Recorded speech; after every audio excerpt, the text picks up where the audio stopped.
मित्रांनो, सध्या आखाती देशामध्ये सुरू असलेल्या युद्धाच्या पार्श्वभूमीवरती पेट्रोल डिझेलच्या किमती वाढू नयेत यासाठी केंद्र शासनाच्या माध्यमातून एक अतिशय दिलासादायक आणि मोठा निर्णय घेतलेला आहे.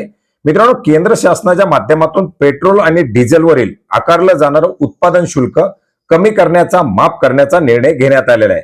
एकंदरीत पेट्रोलवरती आकारलं जाणारं उत्पादन शुल्क हे प्रति लिटर 13 रुपये एवढं आहे आणि याच्यामध्ये 3 रुपयाची घट करून आता पेट्रोलवरती आकारलं जाणारं उत्पादन शुल्क हे 10 रुपये एवढं करण्यात आलेलं आहे. तर डिझेलवरती 10 रुपये एवढं उत्पादन शुल्क प्रति लिटर आकारलं जातं आणि हे सुद्धा 0 रुपये करण्यात आलेले, म्हणजे पूर्णच्या पूर्ण डिझेलवरील उत्पादन शुल्क हे हटवण्यात आलेलं आहे.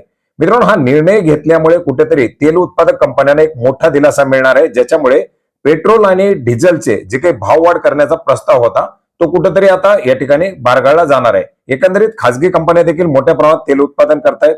नायरा सारख्या कंपन्यांना एकंदरीत कच्च्या तेलाचे वाढलेले भाव या पार्श्वभूमीवरती भाववाढ प्रस्तावित करण्यात आलेली होती. या सर्वांच्या पार्श्वभूमीवरती पेट्रोल आणि डिझेलचे दर नियंत्रणात राहावेत, त्याचा सामान्य नागरिकांना कुठल्याही प्रकारचा फटका बसू नये याच्यासाठी आकारलं जाणारं उत्पादन शुल्क कमी करण्यात आलेलं आहे. तर डिझेलवरील उत्पादन शुल्क हे पूर्णपणे माफ करण्यात आलेले आहे. मित्रांनो, एकंदरीत आपण जर पाहिलं तर कच्च्या तेलाच्या बॅरलच्या किमती या मोठ्या प्रमाणात वाढलेल्या आहेत.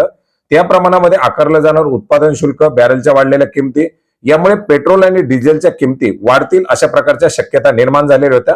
परंतु आता उत्पादन शुल्क कमी केल्यामुळे, हटवल्यामुळे आहे हे दर नियंत्रणात राहतील.